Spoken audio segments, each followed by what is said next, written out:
Bismillahirrahmanirrahim. Assalamualaikum warahmatullahi wabarakatuh. Bapak Ibu dosen dan teknik GN Pontianak, berikut ini kami akan membuat tutorial penggunaan aplikasi e-presisi dan ESKP platform Android. Pertama, silahkan dibuka browser. Kebetulan saya mencontohkan dalam tutorial ini menggunakan BlueStack. BlueStack ini merupakan aplikasi sebagai pengganti Android yang bisa diakses melalui desktop atau Windows. Ini seolah-olah saya berada di layar utama Android. Kemudian saya jalankan browser di Androidnya, misalnya kita menggunakan Google Chrome di sini.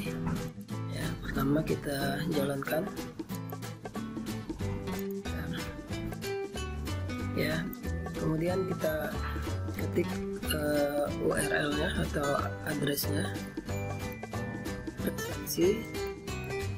presensi ya,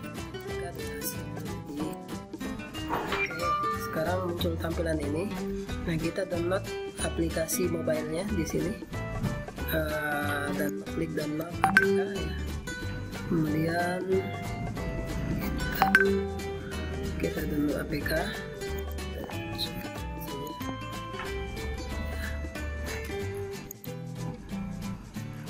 Oke, sekarang sudah selesai download. Nah, ini kan tampilannya kalau di Android Bapak Ibu kan kayak gini ya. Kalau muncul kayak gini, lihat di samping sini ya, klik install. Nah, biarkan berjalan. Nanti biasanya dalam proses instalasi ini ada yang di reject sama Androidnya karena dianggap aplikasinya itu aplikasi yang tidak bersumber dari resource yang terpercaya, sehingga ditolak oleh sistem Android. Karena itu silahkan buka pengaturan, kemudian berikan izin. Nah, di sini otomatis langsung bisa diinstal karena sudah diizinkan. Oke. Nah, tampilan Android seperti begini tampilannya. Ini sudah bisa. Kemudian silahkan masuk menggunakan password yang sudah kita share. Saya masuk username-nya ya, nama atau sesuai dengan file yang telah saya kirim.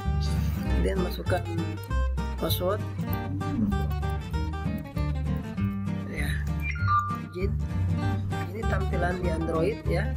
Kemudian kalau Bapak Ibu ingin melakukan absen, tahap pertama harus dinyalakan dulu Wi-Fi-nya atau wireless internetnya, harus terkoneksi dengan wireless kampus.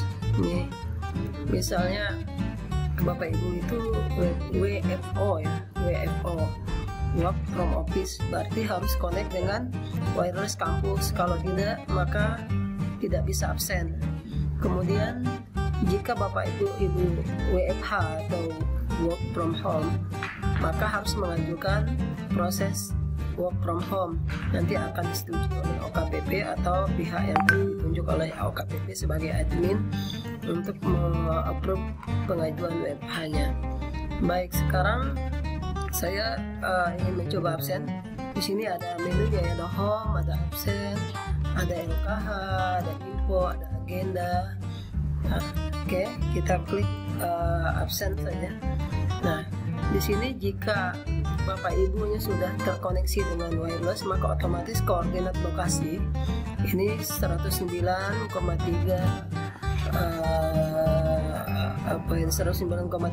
bujur timur ya. Nah, kemudian 0,03 minus lintang utara. Di sini koordinat lokasi ya Pontianak. Kemudian ada IP address-nya. Kemudian klik WO. Kan ya, maksudnya inkan. Kemudian kita tag gambar ya, tag foto misalnya. Ya, ini saya tidak bisa menyalakan kamera karena saya sudah gunakan di aplikasi perekam screen recorder. Nah, setelah oke, maka otomatis di sini akan masuk gambarnya atau video tag picture-nya ya. Kemudian Itu kalau kita masuk di pagi hari. Kemudian untuk pulangnya kita klik LKH, laporan kinerja harian. Kemudian di LKH ini seperti biasa kita klik tanggalnya, kemudian kuantitasnya berapa. Misalnya kita hari ini mengajar ada 2 kelas, maka misalnya kita klik 2 kelas, satuannya kalau mengajar berarti kegiatan ya. Kemudian uraian kegiatannya mengajar mata kuliah ekonometrika dan mata kuliah metode penelitian kan misalnya. Oke. Kemudian evidennya, buktinya bisa berupa file ini ya, foto. Di sini foto dulu bisa berupa foto, bisa ambil fotonya. Kemudian kalau sudah, maka bisa dilihat di log ya, di klik home, kemudian LKH. Ini kita bisa melihat histori kita udah membuat apa belum hari ini, membuat laporan kinerja harian. Log absen juga sudah, untuk melihat apakah kita sudah melakukan absensi atau belum. Kita lihat di sini akan nampak kalau sudah ada riwayatnya. Kemudian untuk cetak absen nanti akan kita tambahkan fitur cetak di sini. Untuk sementara bisa kita masuk ke web presensi ini. Nah ya, masuk ke sini. Kemudian bukan username sama password. Kemudian masuk ke sini. Nah di sini kita bisa cetak absen harian kita. Sini kita bisa cetak rekapnya, bulanan. Kemudian kita bisa mengajukan izin. Kemudian kita bisa melihat misalnya kan tunjangan kita nih ya, dan seterusnya. Oke, saya rasa tutorial sederhananya di sini cukup sampai di sini saja. Nanti akan kami buat yang versi lengkapnya nanti setelah aplikasinya sudah diberlakukan atau sudah disempurnakan. Demikian, mudah-mudahan ada manfaatnya. Assalamualaikum warahmatullahi wabarakatuh.